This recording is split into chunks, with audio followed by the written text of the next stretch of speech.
Good afternoon, and welcome to the Rabinowitz Honors College Undergraduate Research Celebration.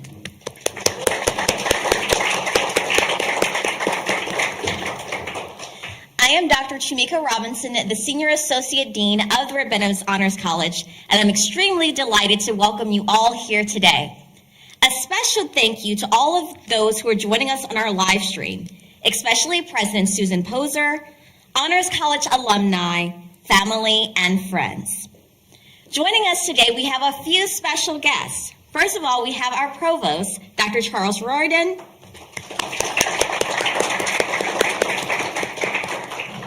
Also representing our Provost's office, we have Dr. Kamala Shahani Denning, Dr. Elfrida Blue,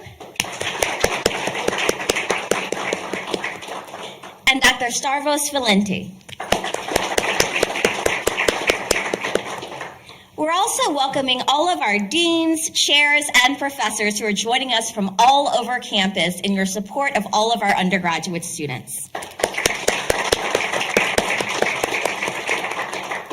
Before we get started in our program, there's a special thank you to our office manager, Mrs. Peggy Ann Matusiak,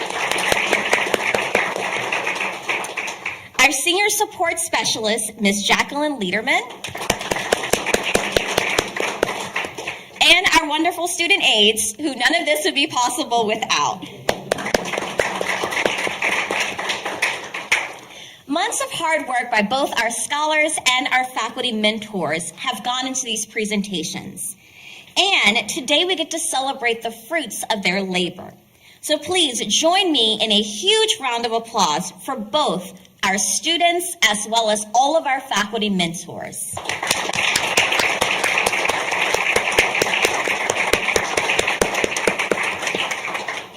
Following our presentations today, there will be time to engage with all of our scholars and ask them plenty of questions during our reception immediately following our presentations. So without further ado, our Fall 2022 Rabinowitz Honors College Research Assistants.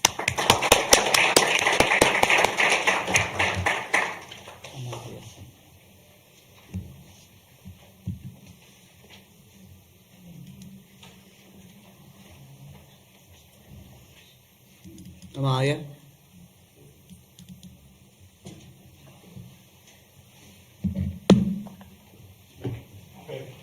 Oh. Pardon? The little button. Yes. Thank you. Okay. Good afternoon, everyone. My name is Amalia Sanchez, and during this semester, I had the opportunity to work with Dr. Nicholas Myrna in the Cell and Tissue Engineering Laboratory on a project called Decellularization of Plant Leaves to Produce Tissue-Engineered Vascular Grafts. So a little bit of background. Cardiovascular disease is the #1 cause of death in the U.S., and approximately 950,000 people died each year from these diseases. Many patients don't have saphenous veins that are good enough for a transplant, so we noticed that there's a need for small diameter vascular grafts. We also noticed that plant tissue has a really good potential for tissue engineering, so this is why we chose to use plant tissue for new grafts.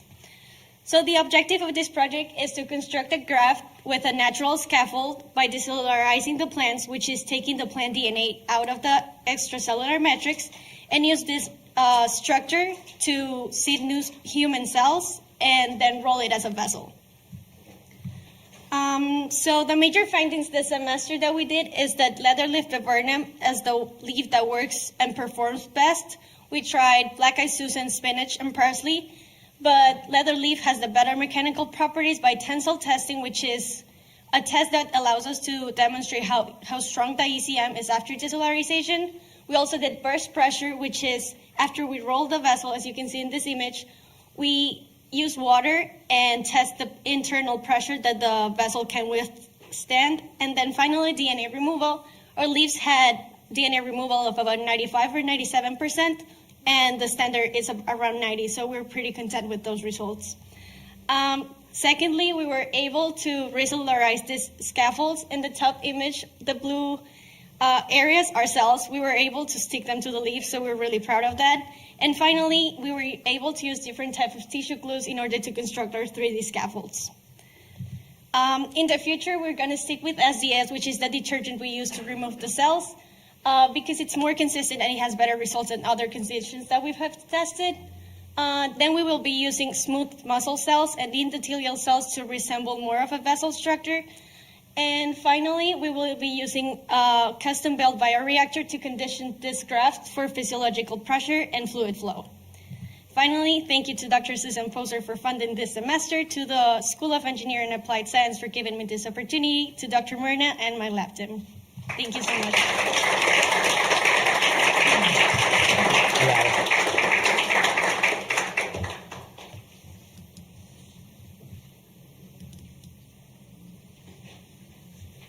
Come on, hon. Pardon? Do you have my presentation? Right here. No, I have a slideshow. I sent you a slideshow. We did get a slideshow. There you go. I have the email. We can even speak from that. Okay.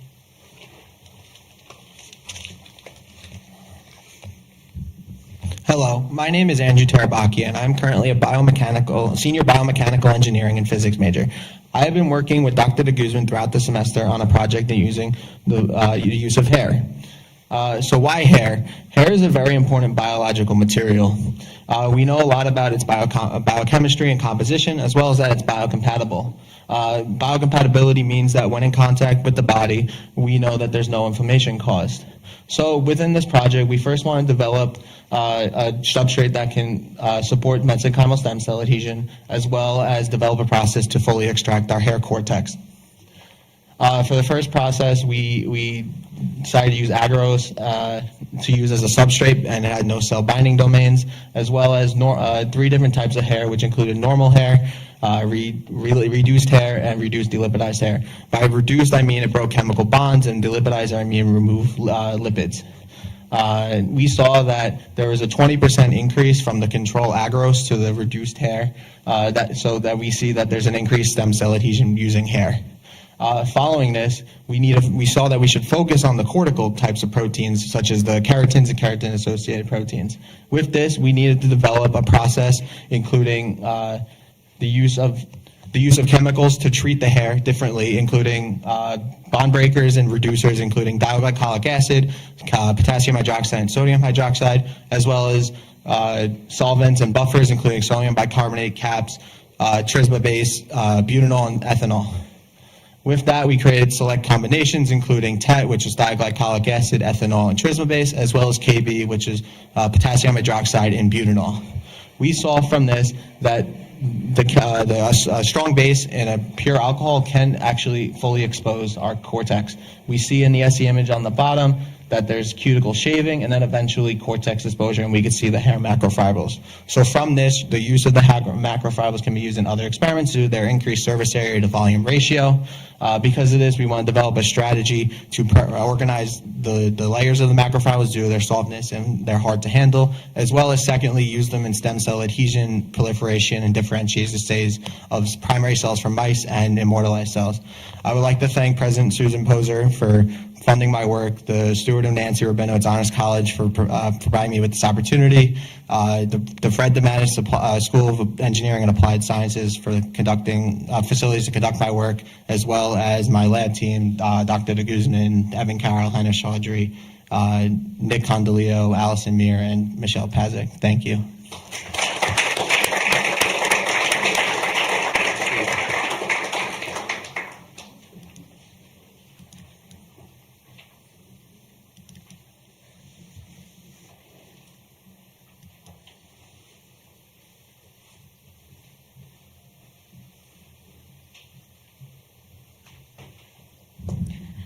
Hi, I'm Jasmine Trong, and this is highly visible people of color and their role in the far right.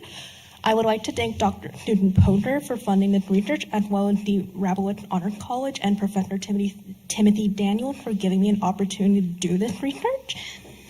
So this came about because I had noticed that there was a non-zero amount of people of color in what is traditionally assumed to be a white supremacist movement. So, how did we get here? Historically, white supremacy has needed people of color support, in order to continue existing. And by deport, I mean complacency. Some immigrant communities, especially within Asian as well as Cuban communities, those fleeing communism tend to vote Republican because they are seen as anti-communist.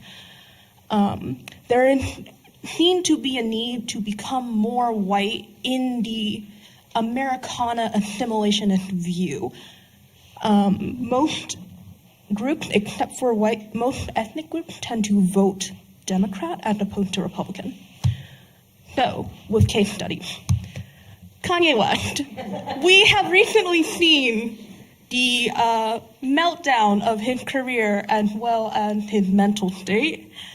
So he became had espoused very anti-Semitic views, saying that the Jews should forgive Hitler, which he had said to the founder of the Proud Boys. Has espoused anti-Black and white supremacist language in cahoots with certain far-right political commentators as well as political consultants. On-off support for Donald Trump is currently running for president in 2024 as an independent candidate. Enrique Tarrio, my primary case study. So he had gained visibility by being the chairman of the Proud Boys, a neo-fascist white supremacist organization that very specifically excludes women. Outward face of the group, the chairman of the Proud Boys actually has no power within the group itself except for to break ties for the elder council. He has been said to be possibly inspiring a generation of non-white white supremacists. There's a lot of support within the Latinx community for him, given that he identifies with his Afro-Cuban heritage and is very proud of that. He had served as the Florida State Director for Latinos for Trump and was running as a candidate for the one of the districts in the 2020 election. He was at January 6th and is currently awaiting trial and is facing charges of sedition. So some conclusions. While still a small minority within minority groups, data indicates that there are a rising number. I use voter data and polls indicating whether or not there is support. Groups that they're leaning towards more Republicans, which I see being a gateway given how the Republican Party is moving further to the right at the moment. Majority are not at extremist level. They are the exception, not the rule. They are encouraged to join groups like the Proud Boys and the Oath Keepers and the 3%ers to make them seem less racist and more inclusive.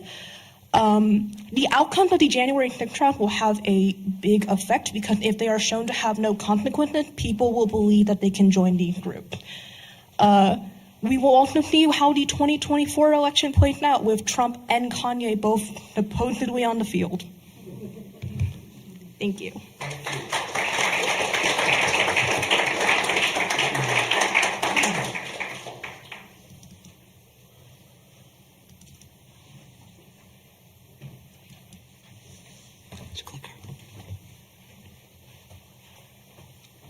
Hi, I'm Alexandra Gerald, and this is my presentation on the detection and quantification of cannabinoids in designer products with dirty NMR. So what is the project about? As the variety and market for cannabinoids is growing, the analysis of these products needs to be able to adapt as well. And the conventional methods of LCMS and GCMS, which are separation methods, that are being currently done in most forensic labs, have cumbersome extraction practices and take a lot of time while the samples are building up. So, working with NMR analysis, which is nuclear magnetic resonance, it's basically a little MRI for your sample. It's a faster sample preparation method that I'm working on, along with cutting down on the actual analysis time within the instrument. So, what was my role in the project? I would prepare the samples and run the NMR program, along with collect and analyze the data. So, this here is just a picture of some of the different gummies that we worked with. And just from looking at them alone, can you tell which of them has cannabinoids? Can you tell which has which cannabinoids? No, No, you cannot. So I can tell you that the first one is just a regular fruit snack that we used as a background matrix. It's shaped like a barn. The next one is a Delta 8 gummy. It's vaguely shaped like a bear. And then the next one is a CBD gummy. The green one is an HHC gummy, which is hexahydrocannabinol. The pink circle is Delta 9, and the last one there is THCO. So, some major findings. It is possible to identify and somewhat quantify the cannabinoids in the gummy and oil. I also did samples of oil samples using 1D and 2D proton NMR. So this diagram closest to me is an unknown spectra of the Delta 9 THC gummy, that pink circle. The various peaks with the protons labeled are some of the ones that we use to identify based on the standard, having the same peaks in the same locations and relative heights to each other. The next diagram over is a cozy proton NMR, which is a 2D dimensional one, and that's a standard. I have a lot more spectra on the poster, there's a lot of them. And it just helps identify interactions between protons with each other even further. And the top picture is the THCO gummy having been cut up. The way we would do our sample preparation would be cutting up the gummy into pieces, putting it in a solvent, shaking that for a bit, and putting the solvent into the NMR. We found that by cutting up the gummy into more pieces, like fewer, smaller size, more pieces, we found was able to quantify more. So the more pieces of gummy, the higher mass we could find, which was part of our quantification methods. So what comes next in the project is validating that method with analysis using some of those more conventional methods of the LCMS and GCMS, along with continuing work with new or similar sample matrices such as butters, vape fluids, capsules, and more. And so my acknowledgements, I would like to thank the Hofstra Faculty Research Development Group for funding a lot of our research, along with the Lister Fellowship Program, the Hofstra University Rabinowitz Honors College Research Assistant Program, and President Poser. Thank you. Okay, the next we have a video from Margot McCormick.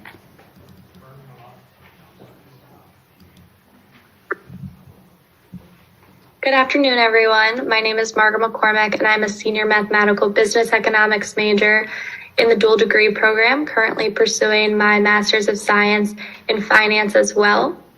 This semester, I was a research assistant in the Department of Economics for Professor Gregory DeFreitas. I apologize for not being here in person, but I have a final at this time. I was tasked this semester with researching employment data in the New York metro area each month, which included jobs, labor force, and unemployment data related to the city's 5 boroughs and Long Island's 2 counties. There are 3 major trends I want to highlight for you all today. The first being the high growth we have seen in leisure and hospitality. Obviously, the sector was greatly affected during the shutdown and has seen an incredible rebound post-pandemic as a leader in growth in jobs for both New York City and Long Island. Many other sectors had sizable growth, but leisure and hospitality was by far the leader. Next, the labor force in all 5 boroughs has been shrinking, but Long Island's labor force has been seeing consistent growth. Lastly, New York City's unemployment rate has long been above the US's and Long Island's, but is beginning to trend downward to the national level and even the lower levels seen in Long Island. My research was culminated by my article, Job Market Strengthens in the New York Metro Area, published in the 25th anniversary edition of the Regional Labor Review. There are copies in the back if anyone is interested in reading it and learning more. This project will be continued by furthering the monthly employment data research done this semester and beginning to research local cases from the National Labor Relations Board and report on those that could be significant for local unions. Finally, I would like to thank the Department of Economics and Professor DeFreitas for their continual support in my research. Thank you to the Regional Labor Review for publishing my first article, and a sincere thank you to President Poser for funding this project and supporting the importance of this research. Thank you.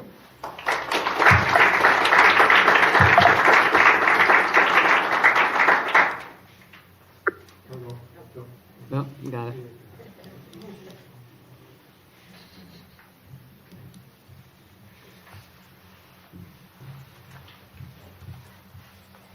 Good afternoon, everyone. Good afternoon, everyone. I'm Mariah, and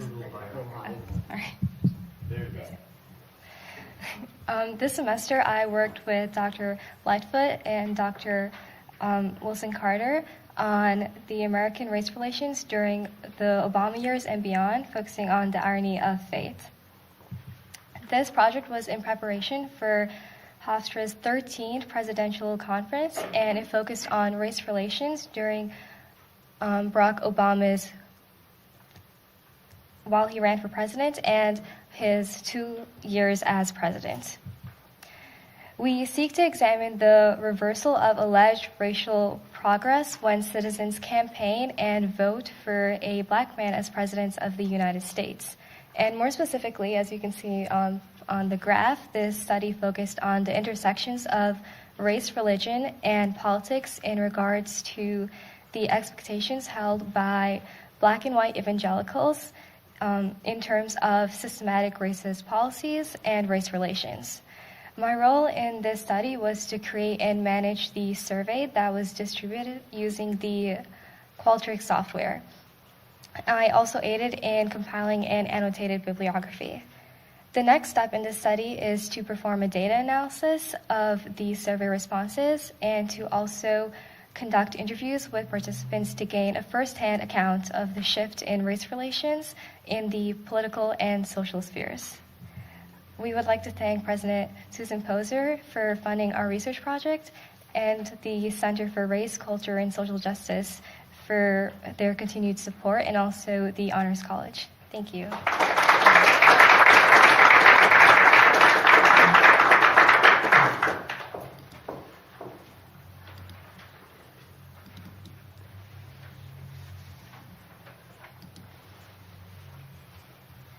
Good afternoon, everyone. My name is Sarah Bowles, and this semester I worked on the study called Post-Pandemic Publishing, a COVID Case Study. So, this semester and last semester I worked with Professor Kelly McMasters, the head of publishing studies here at Hofstra, to look on what it takes to put out a book during a pandemic. We found that the printed book sales actually bloomed during the pandemic. Everyone wanted to stay home and read, but how is this possible with supply chain issues, and how are authors getting the word out there if they could not go into a bookstore and, sign a book for you, or live stream. Sorry. What they could do if you could not go into a bookstore to sign your book, how could we transfer that knowledge of promotion and make it go online?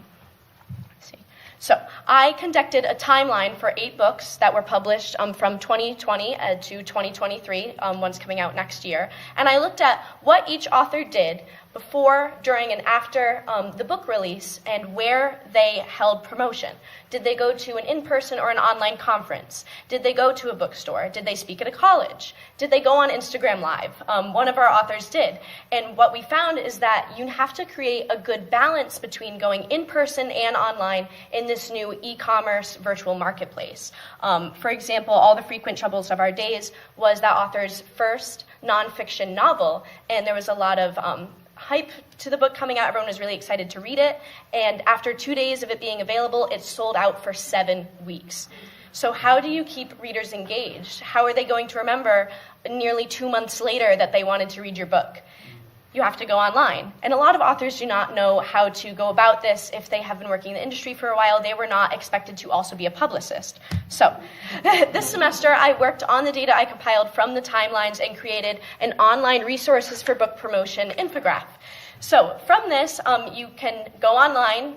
If you're an author writing your first novel or your 8th novel, you need resources to use Instagram or TikTok, or if you need to read a book about online book promotion. And what are different ways to step outside of the box? Do you need to start your own podcast like John Green did? Or do you need to be featured on someone's podcast? What are the different ways that you can get yourself into this marketplace that you were not expected to perform well in before?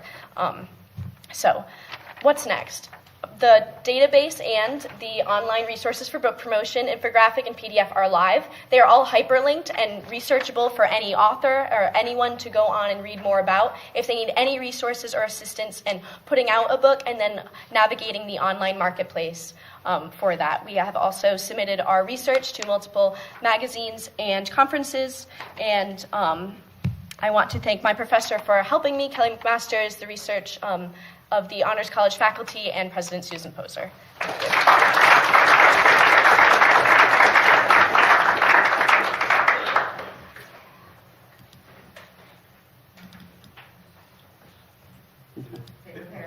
Oh, okay, I didn't see that. Got it.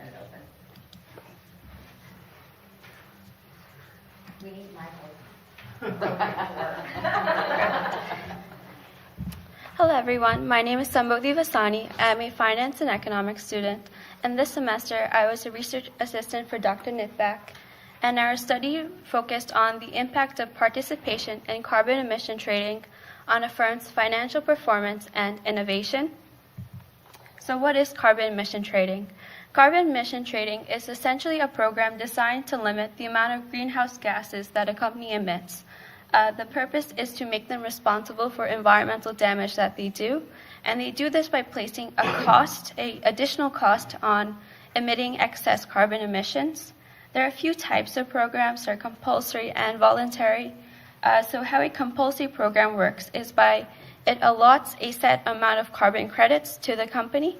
So if they exceed the amount of carbon credits, then they must buy additional carbon credits. So that adds in extra cost for them to pay. And if they are under the limit, then they can either sell the credits to other companies or they can use it to fund other research projects. So there have been a few studies on this, but the results of them have been varying. Some find that carbon emission seems to have a negative effect. Some find that it doesn't. So in my research paper, I did a regressional analysis on the impact of carbon emission trading on financial ratios such as Tobin's Q and ROA to reflect profitability and performance of the company. Also on R&D intensity to see if it had any effect on the amount of investments they made to do innovation in new efficient technology. I also included ESG scores as a proxy for how are they actually performing in terms of environmental practices and other control variables as well. And my data is from our Bloomberg trading room in the Zarb School. So this is a small snippet of my regressional results. As you can see in the two highlighted cells, those are the participation p-values in both the Tobin's Q and ROA, and in both cases they were significant. As you see, their coefficients in both cases are negative. And then in the case for R&D intensity, which sort of surprised me, was that none of the factors really seem to have much an effect. There's very minor results in those cases. So what does this mean? So from the negative coefficients of participation in ROA, that tells us that there was a reduction in a reduction in asset efficiency. The amount of returns they're getting on their assets was lower. Also, their Tobin's Q, which is the market value of a company in comparison to its book value, that ratio seemed to decrease as well. And we also saw, well, this could be an effect of new cost of production, cost of operations, and other changes that they see because of carbon emission trading and the constraints that they are in now. And lastly, it seemed that ESG scores, which was a proxy for their environmental performance, did not seem to have any effect on either financial performance or on innovation, which was surprising to me. I will be continuing the study to get a better research paper and to develop it further. And hopefully with more time, I'll be able to find a more extensive and reliable data set and other variables that I can include. And I just want to thank you, President Poser, and the Hofstra's Honor Society for giving me this opportunity to do research and to learn about something that interests me so much. And also, thank you, Dr. Nitbak, for your support and your guidance. Okay, thank you.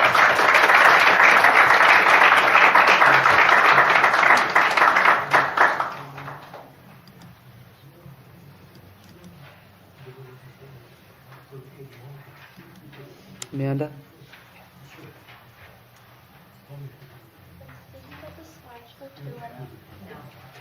Oh, yeah, I can speak on this.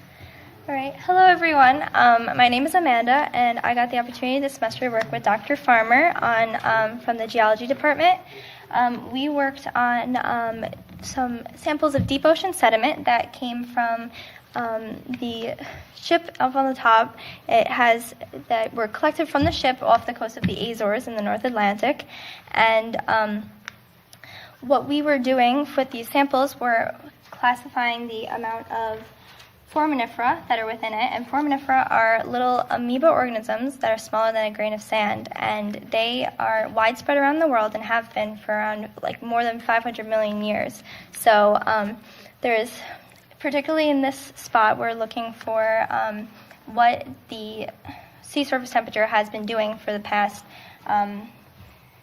which peaked in 130,000 years ago. So that was the last interglacial, which is the last times where temperatures are most similar to today. And that's also known as the Eemian, and that is a part of marine isotope stage 5. And this is where sorry. Because it has the stage 5 has different parts, different alterations based on warming and cooling trends. So a large portion of my project was classifying where the peaks were rises and falls and seeing if we could represent that through foraminiferal abundance. So in particular, I studied a lot with the pachyderma, Neogalbagina pachyderma species, and seeing how many, if that correlates with the same fluctuations in sea surface temperature as shown by the study that was done in the same sample core. So these main results that we got from this semester was showing that there was a correlation, and in the peaks in the graph on the bottom, there's substage B and D are the coolest portions, and that actually correlated with a increased percent of our species. So it supported what we were looking for.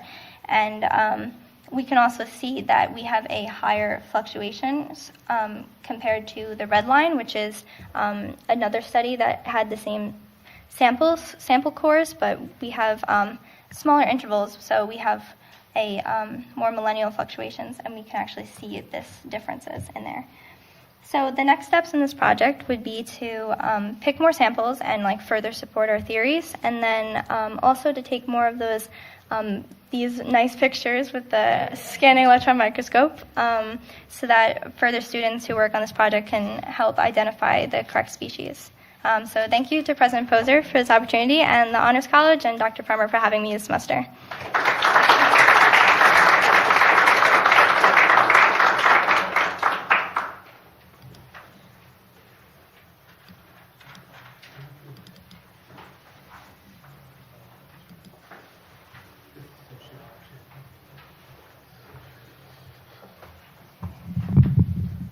Hello, I'm Lincoln Anabali, and I worked with Dr. Alemo this semester on researching the role of women leaders and their effectiveness at primarily women governors and their effectiveness in leading their states. So one of the big things that we found was that we collected COVID data and unemployment data, and we found that women-led states had higher success rates than than the average of their male counterpart states. Which was very interesting. We found that women had 15% lower excess death rate associated with COVID than the national average, and 7% lower unemployment rate, which is very significant. We also used data from a study that was published in 2010 that looked at the win rates of governors, comparing their legislative proposals to how much they passed in their legislature. And we found that 3 out of the 4 women in that study had higher rates than their male counterparts in the different years that were looked at for the same state.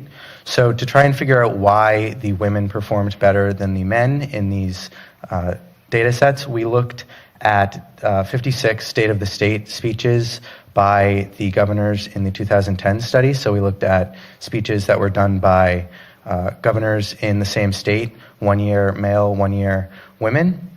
And from that, we're able to categorize the different characteristics that are more commonly associated with women leadership compared to their male counterparts. And to figure out the same reasoning for the pandemic, we looked at tweets and categorized them by the same metrics that we were looking at the speeches as well. So the research is still ongoing, so we don't have any firm answer as to whether the communication styles of the women is the cause of their higher success rates, but we were significant in finding that the women did have higher success rates during the pandemic and in the 2010 data, which was never looked at before in a gender-focused lens. So we're very happy for that. So thank you very much to Dr. Alemo, to the Honors College, and to President Poser for this opportunity.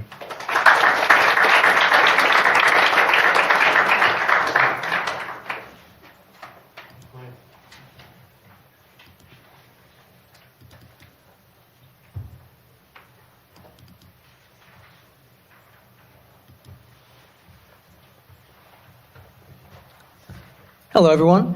So this is really a sociology study, but under the university library department. What kind of sociology is? The sociology of professions. That's basically people who get paid to do a certain type of work. We mostly looked at information control workers, which are people like indexers. Now, indexers, basically their job is to read usually like an academic document and come up with like 5 terms usually to describe what it's about. The source constructors, the source builders are, here's a fun example. Now, if you're reading an academic article and it seems to be about, people who are having like maybe like a polyamorous relationship, you might think, you know what, I should describe that as polyamory. Well, the sources help you use the correct term, which is compersion. So we asked a couple of questions. Now, most of the people we interviewed were actually volunteer workers, which is pretty interesting. We weren't anticipating that. So we asked, what are the kind of professional values of people who are not actually subject to professional standards? And what are the ethical concerns that drive their work?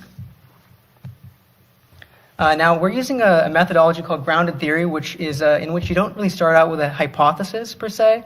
You kind of do a bunch of interviews and a hypothesis emerges from the analysis of the data. And this is one of the questions that we came up with during the analysis. What did I do? Well, I helped do stuff, and I developed a questionnaire. That's basically the questions we asked the interviewees. I conducted the interviews, so I sat on the Zoom call and talked to people. And I also helped with the analysis of the transcription, so I looked over all the stuff they said. One other thing which is not mentioned here is if and when this paper hopefully gets published, I will be listed as like a co-author, so that's cool. Major findings, stuff that we found is that in volunteer positions, that is not in professions, so these people are not getting paid to do this kind of work, they're able to be more creative, and oftentimes these people have jobs to sustain themselves.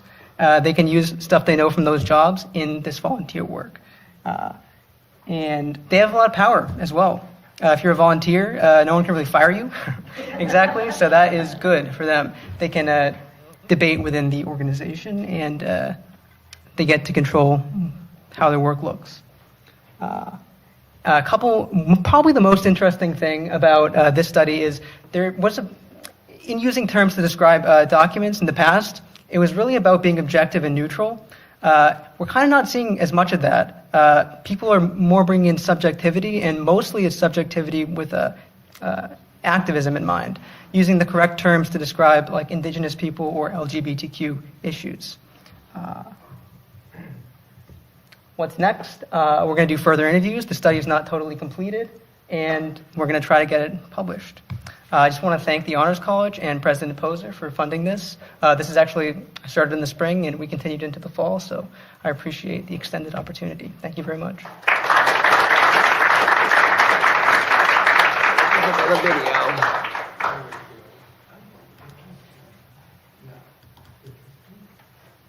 This is what I told Mike for, right? Leave it? Oh. Not this one down here? Yeah. Hey everyone, my name is Willis Fallon Roberts and I'm a soon-to-be senior at Hofstra University. I'm a music business BA major and study under Professor Terrence Tompkins. Before I go over my research and findings, I want to thank President Poser for funding my work and everyone at the Hofstra Honors College for your support. My research project this semester has been focused around two key questions presented to me by Professor Tompkins. The first was, over the last 20 plus years, how has the evolution of technology and the resulting democratization of music impacted the music industry? And second, what opportunities might the answer to this question offer students at the music business program at Hofstra? The concept behind streaming platforms like Spotify and Apple Music date back to the early 90s with the birth of the internet. From the rise of the MP3 to the explosion of legal streaming and file sharing, the industry was more than shaken up. Without going into too much detail, the industry did eventually adapt. Flash forward to 2022, and the major record companies no longer possess the power they once held over the industry and how music is exploited. Streaming is now king, representing over 65% of the global recorded music revenue this year. On top of streaming normalizing the idea of attainable music, the cost of recording and producing that music has been radically reduced, therefore lowering the barrier drastically for entry into the music industry for all. This democratization of the music industry has resulted in a complete overhaul of the job landscape. In recent years, there has been an explosion of unique companies launched, with new positions created seemingly daily. Through my research, I have discovered a plethora of internship opportunities that I believe will greatly interest and expand the knowledge and skill set of the current and future students of the music industry program. Next semester, through an academic internship via Professor Tompkins, I plan to continue my work with an end goal of having an accessible and functional database for Summer 23 internship applications. Thank you.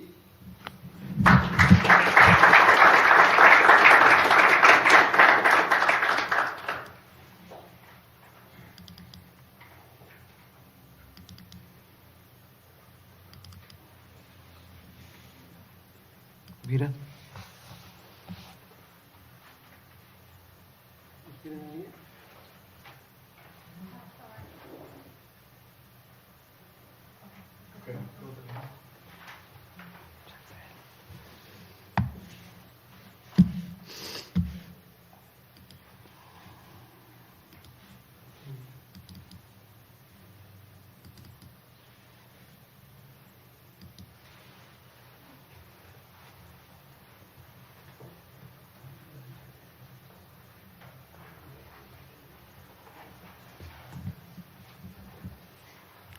Good afternoon. I'm Natalia Getchlik, and I was a research assistant under Dr. Barclay Levinson for the predictors of decision-making after head injury during play in soccer players research study.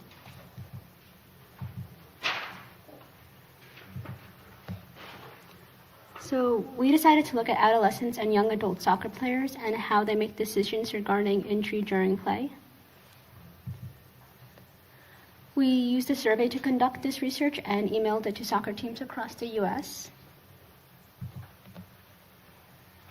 Our target sample was soccer players between the ages of 12 and 17 and 18 and 25.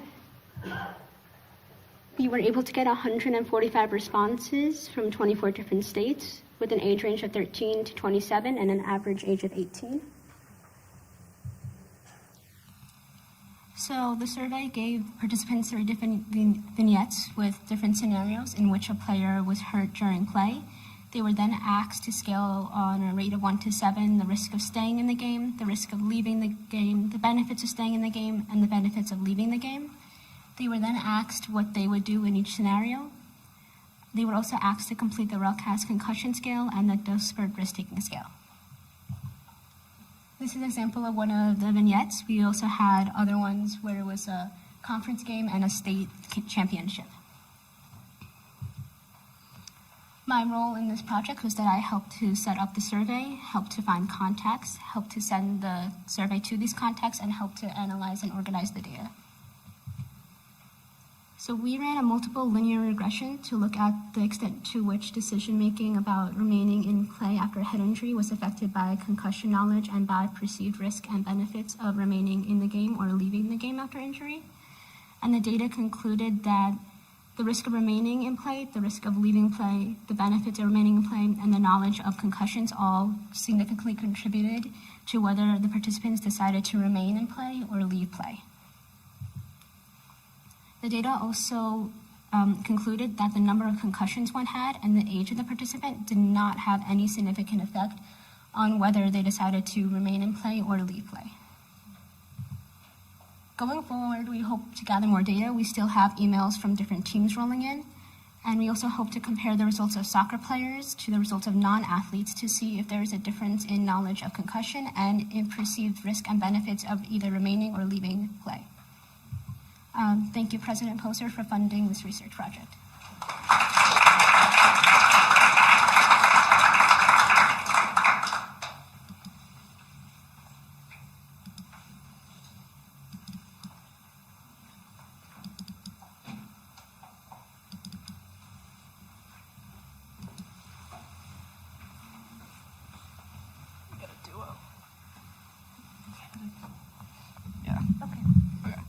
Hello, everyone. My name is Andrew Sine, and it's my Abigail Anderson, and we are part of the Hofstra Religious Mapping Project with Dr. Julie Byrne and Dr. Ann Berlin. Oh, okay. Sorry, my bad. The main goal of the project is pretty much exactly how it sounds. We were seeking out religious communities around Hofstra. We focused mainly in the different parts of Hempstead as well as Uniondale, and we were seeking out these locations and getting information about them, such as community size, the religion that they affiliate themselves with, what kind of programs they have available within their organization. And the goal of the project is to create a network that's more integrated with the community so that students at Hofstra can look at this for future projects and so that members of the community can seek out other options. So some major findings, the intake form, as you can see over there, that's what we would fill out. It was a lot more detailed than we originally thought. We really put a lot of information from these religious places like websites and everything. We found out they were not as communicative as we initially thought they would be, which we understand privacy and everything. We really want to address the ethical concerns. Some of these places, it might not be safe necessarily to have their addresses for everyone to see. So that's why we want to have contact with them to see how much they want to share with us. So in the future, we are still going to be on the project next semester. We are planning on field work. So we're going to visit, we're going to go to a few ceremonies and foster some relationships between us and these communities. Yeah, and then so just a quick thank you. Thanks so much to the Honors College and to President Poser for funding our work. Thank you so much to Lex Biesecker, who was a partner with us. She was responsible for a lot of the GIS mapping. So the map that you see that's so beautiful right over there, she put that together for us. And also thank you to Dr. Julie Byrne and Dr. Ann Berline for their guidance and help with the project. Thank you.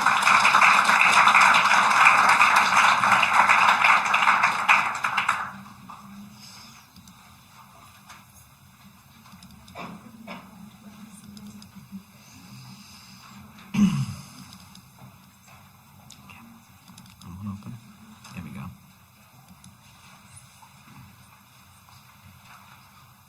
Hi everyone, I'm Kim. I'm a senior public relations and psychology major, and this semester I had the privilege to work with Professor Costello and the Department of Sociology on the creation of an op-ed piece. It's titled A Pathway to Decency, Formerly Incarcerated Citizens Working in Higher Education. So throughout the duration of the semester, my role was to kind of develop all this research and find things to back up our plan. So a few of our major findings was that in a typical year, about 600,000 people enter the prison system. And within these amount of people, 1 in 4 will end up arrested right after they get out again.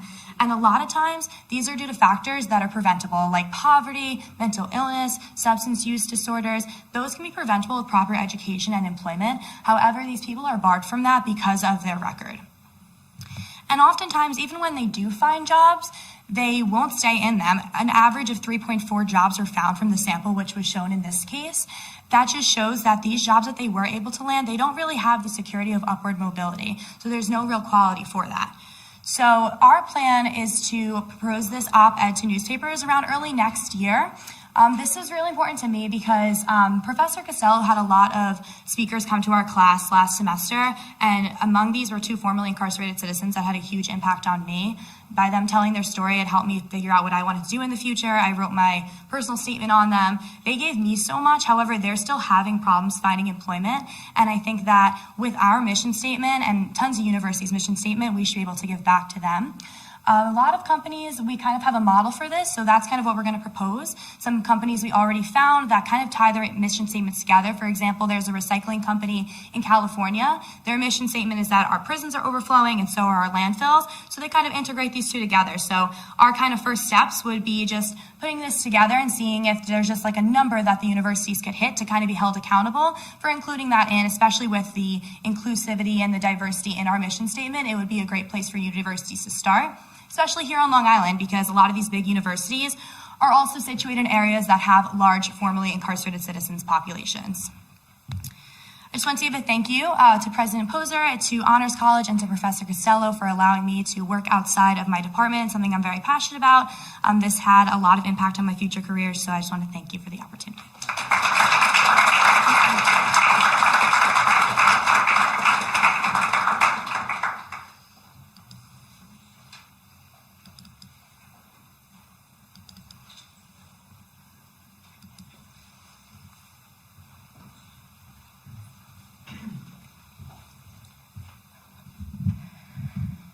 Hi everyone. So my name is Claire Helfman. This past semester I worked with Dr. Margaret Abraham in the Department of Sociology on this project titled Persistence and Change, Conceptual and Contextual Understandings of Gender-Based and Intersectional Violence in Australia and the United States. So this project draws upon a contextual global approach for a comparative contextual analysis of the persistence and change in addressing domestic violence and family violence in the United States and Australia. It seeks to explore the role of the state on gender-based and intersectional violence, as well as examine the impact of the global pandemic on on how we frame and respond to these kinds of violence. So those involved in the research, like I said, were Dr. Margaret Abraham with the sociology department here, and Dr. Stephanie Vassell, who is with the Monash University in Australia. So my role in the project, I mainly assisted with putting together the literature review. So this required finding a lot of theoretical and empirical literature on gender-based and intersectional violence and how it is applied in research on gender, migration, and violence in general. So I searched through a lot of conceptual and contextual literature based in the US. Dr. Vassell built everything for the Australian side, so Dr. Abraham and I focused on the US side. I also compiled and organized all of these sources into a database that we shared, as well as a spreadsheet that kind of just broke down everything. So the aim of this research assistantship had a dual function. So first of all, my main role was to assist the researchers in putting together their literature review, but it was really important to Dr. Abraham that this project was also beneficial to me as a student, so that I could learn the steps involved in putting together a comprehensive literature review. So this project is still in its very early stages. There's a lot that's going into this project, so we don't have major findings to report yet. But my role as research assistant for the semester is completed. The literature review that I compiled will be reviewed by Dr. Abraham and incorporated into the final paper. And it will ultimately be used to help inform all of the work on the project. All of the research, everything that the paper is building to, will be based on the literature review. How we conceptualize everything that's going to be discussed in the paper will be based on that literature review. So Dr. Abraham and Dr. Vassell, they are turning this into a paper, and they're preparing it to present at an international conference, and they will be submitting that paper for publication. So just my acknowledgements now. I want to thank President Poser for her generous grant to the RHC Research Scholars Program that made my project, as well as everybody else's projects, possible this semester. I want to thank Dr. Abraham for the opportunity to work with her. I learned a lot from this, and those skills will carry over into my thesis next semester as well as grad school. So I'm very grateful to her. And I also, of course, want to thank the Rabinowitz Honors College for providing us these opportunities. I want to thank Dean Frasina, Robinson, and Kozel, as well as Peggy, because none of this would be possible without her. Yeah, that's all.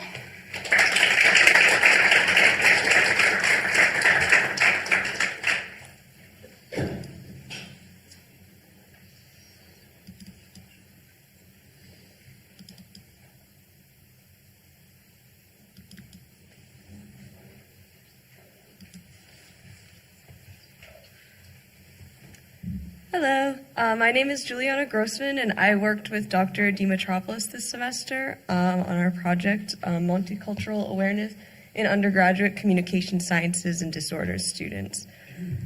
So a quick introduction to the topic. So in the field of speech-language pathology and audiology, or CSD professions as an umbrella term, cultural competence is the awareness, understanding, and appreciation of cultural and linguistic diversity that enables clinicians to respond appropriately to different cultural contexts when they're providing services to their clients. And cultural competence is an ongoing and dynamic process. It's not like an end goal, and culturally competent clinicians are always engaging in their own self-evaluation and development of cultural knowledge and skills. In the field of communication sciences and disorders, over 90% of speech-language pathologists in America are white, and the latest demographic profile of ASHA members and affiliates reported that only 8.7% of their members and affiliates represent racial minorities. So there's this big discrepancy between the clients that speech-language pathologists, between the demographic makeup of the CSD professionals and the clients that they serve. So that makes it's all the more important for clinicians to be culturally competent. So the purpose of our project was to evaluate what undergraduate CSD students, what they already know about cultural competence and their current multicultural attitudes. My role in this project was to conduct a literature review and also create the survey based on the Monroe Multicultural Attitude Scale questionnaire. So we sent out this survey to undergraduates at Hofstra University and Syracuse University enrolled in the CSD program. And it was mostly Likert scale questions. We had some demographic questions and 6 open-ended questions. And we also held a discussion event between Syracuse and Hofstra to promote the survey. So our findings, we found that the majority of the students feel that they are aware of and recognize that cultural and linguistic differences exist and are sensitive to these differences. When it came to defining cultural competence or why it was important, it was really a mixed bag across across all the students. People had very varying knowledge of what cultural competence is. And the future directions for this project, we'd like to examine the demographic variables. We collected a lot of data with this survey that we can continue to work with, and also we'd like to examine regional differences. And we'd like to continue collaborating with other undergraduate CSD programs. Thank you so much, President Poser, for funding our work this semester. Thank you to the Rabinowitz Honors College for this opportunity. And thank you to Professor Romani Valetti from Syracuse for organizing the discussion event with us, the NISL chapters of the universities, and then these members of the NISL e-board as well. Thank you.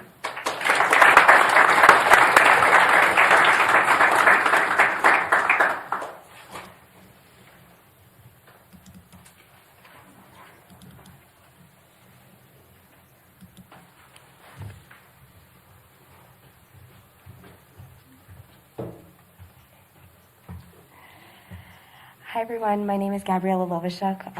In the semester I worked with Dr. Julie Case in her speech production lab.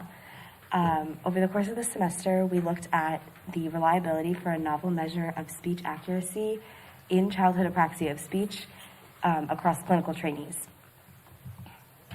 So for just a little bit of background, childhood apraxia of speech, or CAS, is a pediatric speech sound disorder in which children have severely impaired speech intelligibility. Historically, children with apraxia have shown poor response to traditional assessment and treatment measures, which has led us to identify a need for specific tools for clinical use in that are specific to errors seen in CAS. And so that led us to develop the multi-level word accuracy composite scale, or the MAX.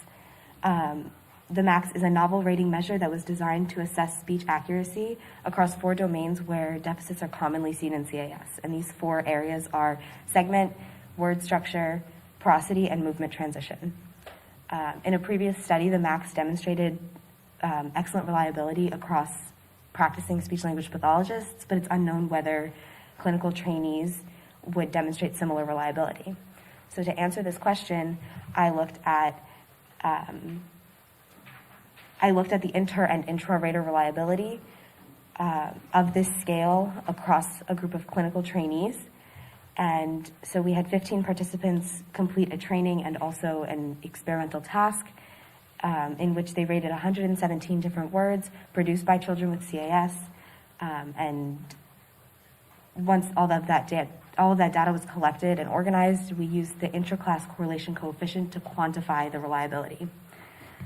So what we found is that clinical trainees achieved excellent inter and intra-rater reliability, similar to the speech-language pathologists, for the MAX and for each individual domain within the MAX. And what this means is that with appropriate training, clinical trainees are capable of reliably assessing speech accuracy in CAS. We know that graduate students often don't get adequate training, and so a paradigm such as this one has the potential to improve on training and develop the ability of grad students to evaluate speech accuracy in disorders such as CAS. So I just want to say a quick thank you to President Poser for funding this program, to the Honors College for supporting the program, and to Dr. Julie Case and the Once Upon a Time Foundation for supporting this project.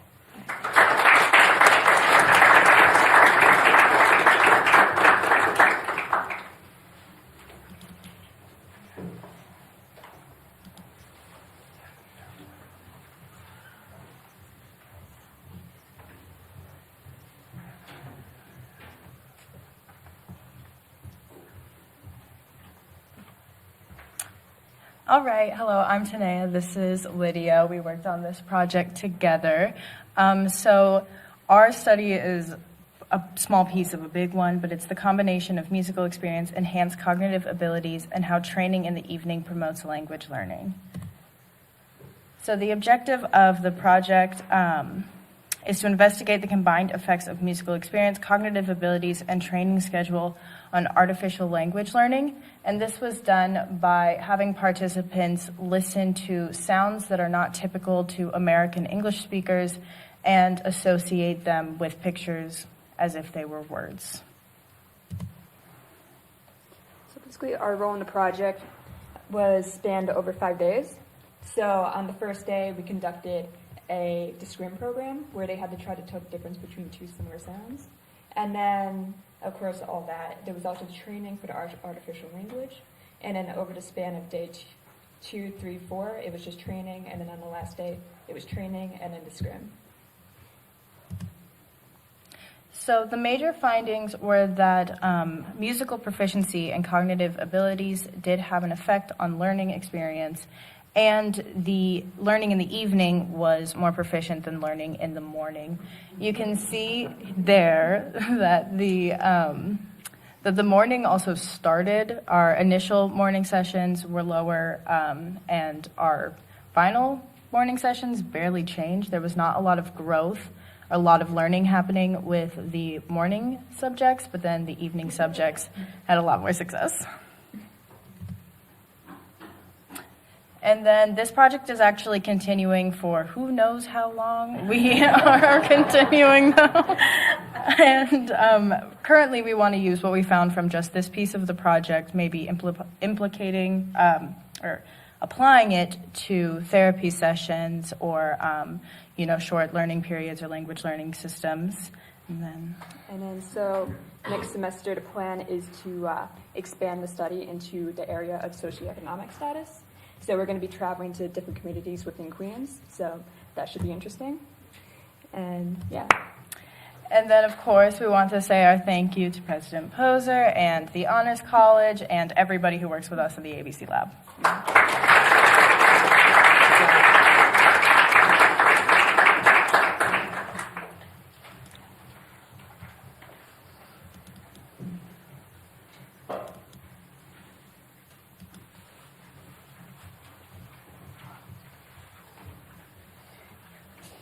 Hi, my name is Tiffany Robinson. I had the privilege of working with Dr. Deshpande on this project titled Quality Ratings of Tinnitus Apps.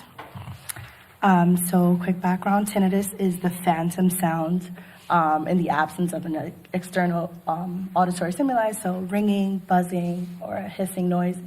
42% of adults may experience tinnitus. And because there is no cure, a lot of people suffer from the condition, and they often refer to mobile apps to help with management or assessment. So what our study was using a mobile app rating scale. We rated the apps under four subscales, which are engagement, functionality, aesthetics, and information quality. And then we put them into other subscales, which was tinnitus education, awareness prevention, tinnitus assessment and measurement, and tinnitus management and misinformation.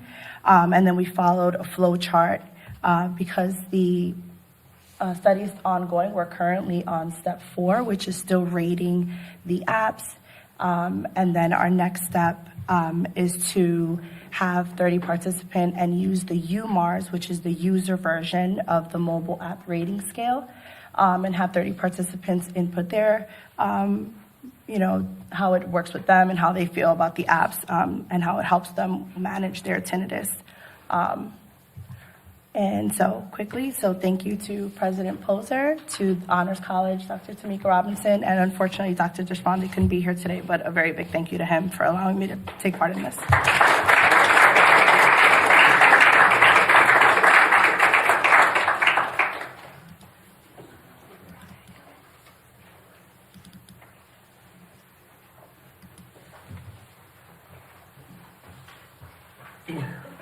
Good afternoon, everybody. Hope everybody's doing well right now. So today, first of all, my name is Santiago Zea, and I'm here today representing the Writing Studies and Composition Department under the guidance of Dr. Andrea Efthimiou with our research project, Doing More with Barely Enough, Understanding the Opportunity Costs of Undergraduate Research.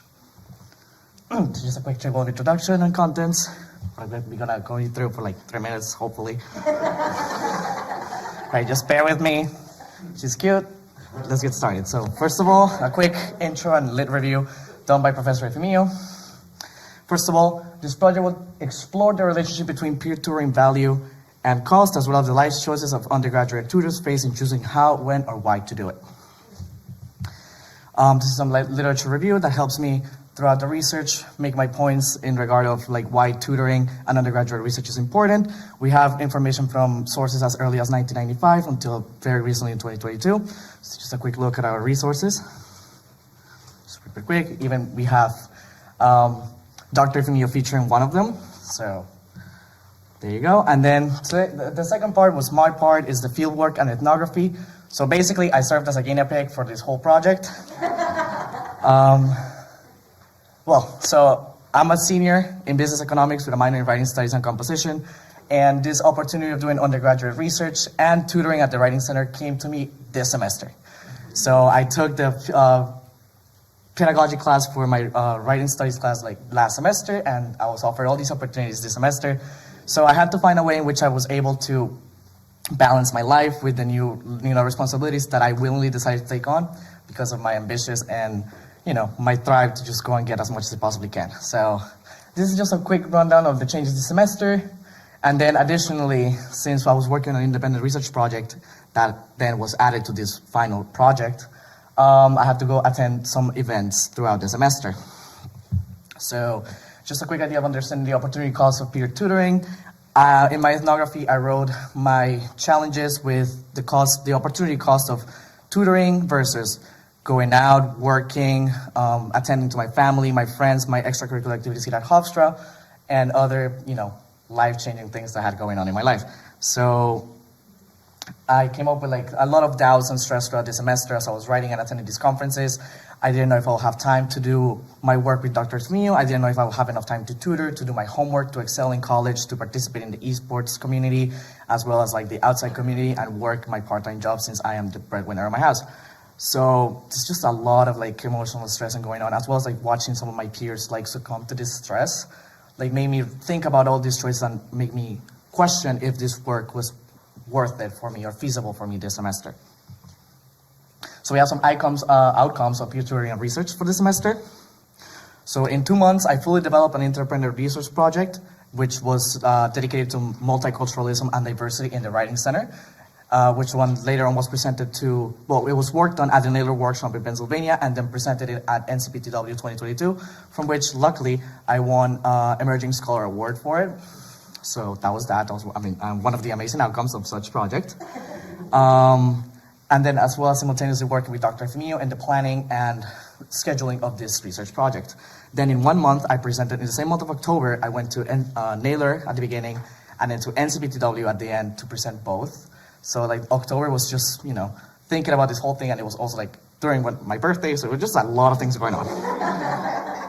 But then by the end of December, Dr. Andrea Femio and I are gonna complete this project and I hopefully post it submitted to a journal for publication, as well as my independent project in multiculturalism. I'm planning to continue it as a plan for future generations here at Hofstra University to undertake on it, but as well as I just want to post it and publish it in as many places as I can, because I want that cause to continue with its traction and I want to amplify my voice before, unfortunately, I leave this academic community. So this is just some quick photos of some of the outcomes here at NCPTW with the team that went with us. And then Dr. Efimio quoted me here during one of our conversations, where I do in fact believe that all this work brings more prestige to my name, but also it comes at a cost on myself. And I consider myself one of the guinea pigs, yes, but also a very high outlier for this project, because I am someone who has a strong disposition and I'm very ambitious and driven and motivated to do so, but not everybody is the same. So we have to take into account the different styles of tutors that we have around, and that in a general audience, this kind of pressure will be too much for a lot of people. So then we have some more pictures. And lastly, for conclusions, regardless of the fact that it is a little bit uncomfortable to address this topic, and especially thinking about how we as a community value the work that peer tutors and undergraduate researchers do, we have to talk about these things so we can make them feasible for both the faculty members and the body of students, because for Writing Center tutors, we are not only just writing tutors, but we're also therapists, teacher assistants, ESL tutors, ENL tutors. So there's a lot of things that we do that are just put under the umbrella of tutoring, and that is not necessarily remunerated monetarily enough in the overall study. And then, of course, with the high impact practices as well, we need to figure out, and we are currently trying to figure out a way in which we can make both programs more available earlier on for the careers of our undergraduate students, since unfortunately in my case this was available to me in my senior year, and if I was available to me in my freshman year or my sophomore year, I would have more time to develop all my ideas and leave a bigger impact in our community. So that's what we worked on this semester.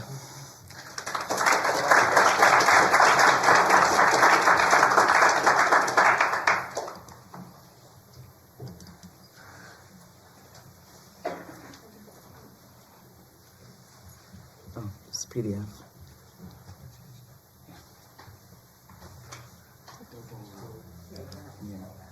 Okay. Hello, everybody. My name is Hannah Chaudhry, and this semester, as well as last semester, I worked on e-learning bites with Dr. Slagle, and I also worked with the alumni of Hofstra. Her name is Janine, but unfortunately, she couldn't make it here today. So a little bit about what are e-bites. E-bites is a barrier-free, evidence-based medical education blog, and it centers around 7 domains, which I'll get into the next slide. But basically, it's an inclusive blending learning tool for all neurodiverse learners, settings and needs. So over there is our Twitter page, and there's also a QR code for the blog if anybody's interested. So these are the central themes that are revolved around the blog. And as you can tell, there's a lot of different topics. I'm not sure how Dr. Slagle is able to write so much, but basically all of these blogs are evidence-based. So anytime a medical staff needs a quick rehash of information, these are all certified blogs. They have sources on them, so it's a quick way for them to get a review of information before they start teaching. So a little bit what I did on this project, I was primarily responsible for collecting the user data. So for example, I use Google Analytics, which is a basically data tracking software. It tracks geographical outreach, modes of access, demographics, and I'm also involved with some of the dissemination efforts. So for example, I make some multimedia content for the blog, which is sort of promotional tools. So I make some YouTube tutorials, some movies, a little bit of flyers. And I'm also involved with administering some of the email campaigns where the blog gets sent out to some of the medical staff. So a little bit about the exciting findings I found. So I actually worked at this in the beginning of the year. So just to give you some context. That's when I started. So since then, there's been a lot of growth, which is really exciting to see firsthand. And I was also responsible collecting data from the year before. So just a quick summary, there's over 31,000 page views accessed, which is a lot, in this 2-year period. And almost 9,000 users have visited the blog. And the average age of these readers are from 25 to 44, which we think is corresponding to basically the career starter staff or like junior faculty that are just beginning to start their careers and just need a quick review of information before they teach. And then on the figure to the right is some of like the user data behavior that I've been kind of interested in. So the line that's in blue, that's the page views. And what we find is that at the beginning of the week, there's a lot of page views, meaning that a lot of users come in to visit the blog. But in the weekends, which is shown in like the yellow line, that's the time users spend reading the blog. And we find that in the weekends, users spend more time reading the blogs, even though there's not that many views. So whoever does come to visit, they spend more meaningful time reading the blogs. And I also investigated the global outreach of the blog. So e-bytes have been accessed in 85 countries, which is a lot, but it's mostly America, unfortunately, and English-speaking countries, but it is interesting to see it in non-English-speaking countries. And a little bit about what we're looking forward into the future. We want to increase data analysis after a blog is released. So we're still missing some key components, such as like the time of the day people are visiting the blog and if they're returning users. So we want to assess what exactly is bringing the users back to the blog. And we want to develop a stronger social media presence. So many things are promoted through social media, and we want to see that if we can promote the blog through social media as well. And we also want to collaborate with a program called ScholarX. So this is a major curriculum platform for medical schools. And basically, they have a lot of little mini courses called bricks, and they're offered to medical students. But we want to see if we can create e-byte teachables, which are mini courses just for medical staff, and basically collaborate e-bytes with ScholarX. And we also want to expand accessible use worldwide. We want to see how users are interacting with the blog in a global setting and exactly what type of modes of access they're using. And lastly, I want to thank President Poser for inspiring me and giving me this opportunity, and also Dr. Schlegel for supporting me every step of the way, and also the Honors College. Thank you. We have one more video.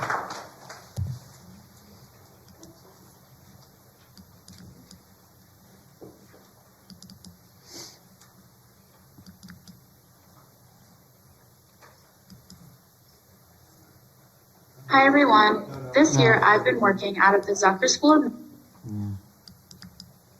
There you go.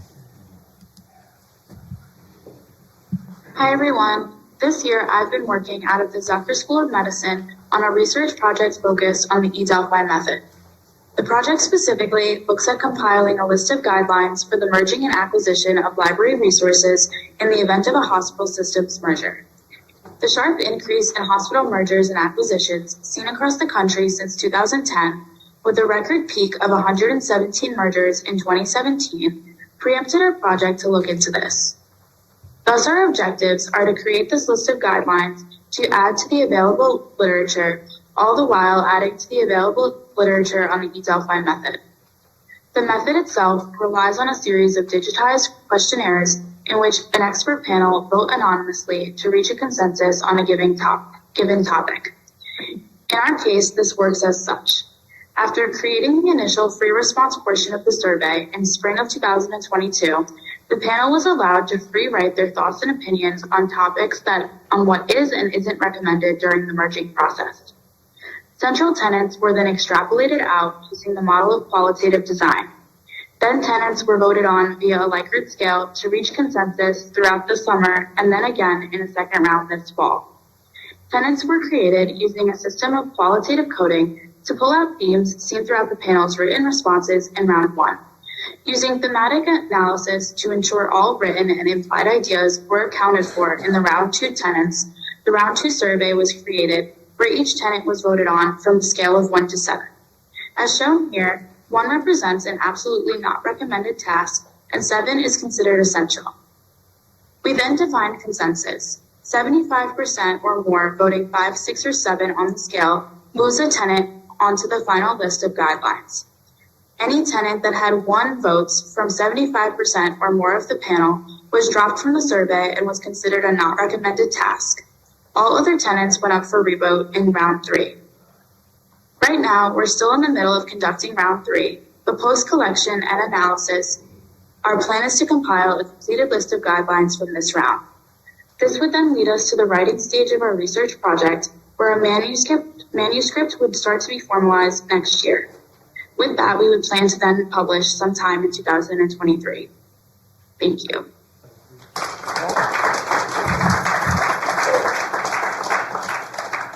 Last but not least,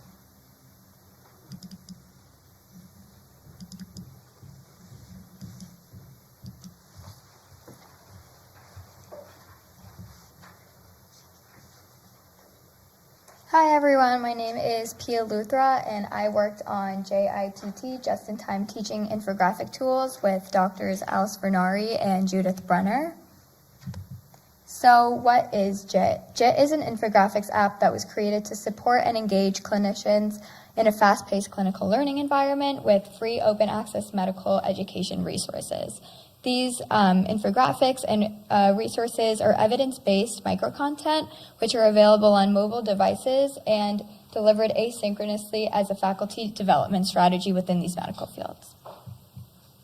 So going into a little bit of the theory and technology behind this app, just briefly, one of the models was the SAMR model, which is substitution, augmentation, modification, and redefinition. So this is basically the foundation of moving traditional learning into more digital learning and ensuring that there's interactive applications to help advance and elevate these educational techniques.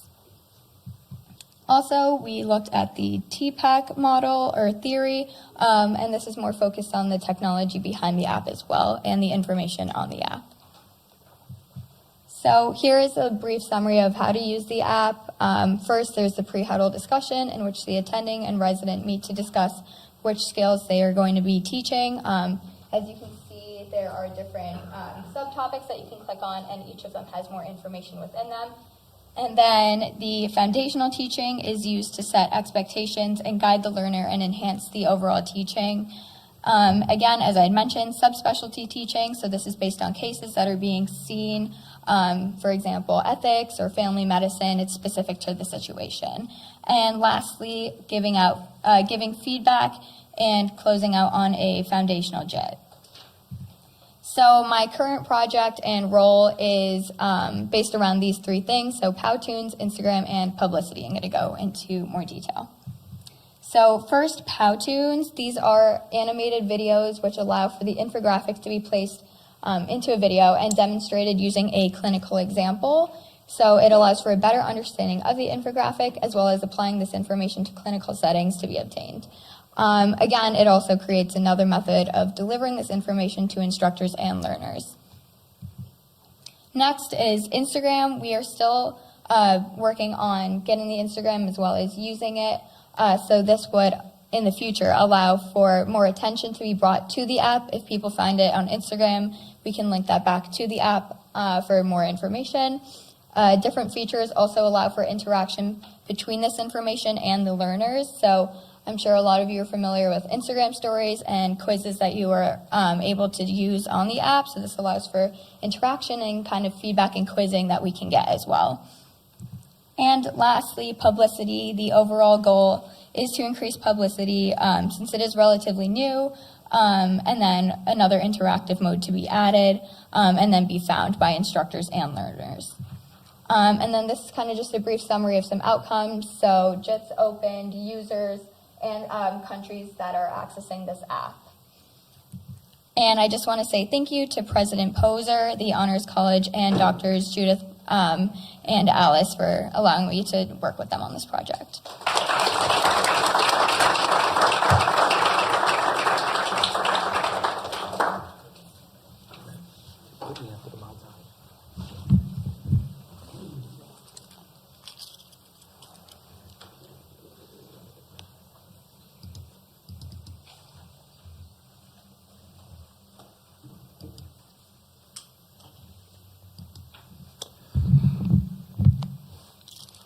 Well, to be fair, I have to stay inside of 3 minutes. But it's so hard because I'm so proud of this project. I thought I stopped that from moving. That's all right, let it keep going. I'm so proud of this project. I'm so blown away by our students and the extraordinary work that they're doing. I'm so grateful to our colleagues, my colleagues, the faculty who have given so much of their time and attention and mentorship to help bring these students' work to a whole new level. Universities have really just two core missions, right? It is the mission of a university to add new knowledge to the base of information that we have to solve problems, to address issues. It's also the mission of a university to educate the next generation of scholars and the broader public in the ways that they need to be educated for us to make progress on those issues. Sometimes schools will talk as if these two things are in tension. When a university can bring the two things together, both the adding of new knowledge and the education of our students, we are truly realizing our core mission.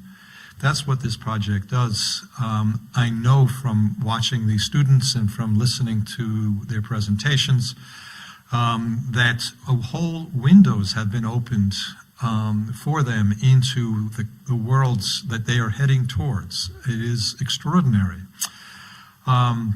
I do want to, again, thank my colleagues in the Honors College, Peggy Ann for all the logistical work, Tamika for overseeing this project and making sure that these students' needs have been met and the faculty were able to be supported in the ways that we can. I will, of course, again thank President Poser. I also want to thank this project has been funded for several years now, sometimes with university funds and sometimes with funding from friends of the university and alumni. It makes a tremendous difference when we can amass the funds we need so that a student can stop working at a job not really connected with their field and instead dig in the way that you've seen here today. And of course, all of the colleagues who are here, Provost Reardon is with us. One of the early presentations Provost Reardon made right in this room actually was describing the kind of impact an experience like this had on his life. Being asked by a faculty member, would you like to be part of my research project? You can see where it can take you. And the last thing I'll say about this project is what's different is the range of things that we are addressing. It is true that in the sciences, it is more common for a student to be welcomed into a lab and to begin to get that kind of experience. But to see folks in the humanities and the social sciences opening the doors to this kind of advanced research for students is extraordinary. The best universities figure out how to do it, and I fully intend for us to continue to do so. So now, I think our reception is in the back. You get to ask all the questions that you were hoping to ask. And let me, again, thank the university and really congratulate these students on extraordinary work.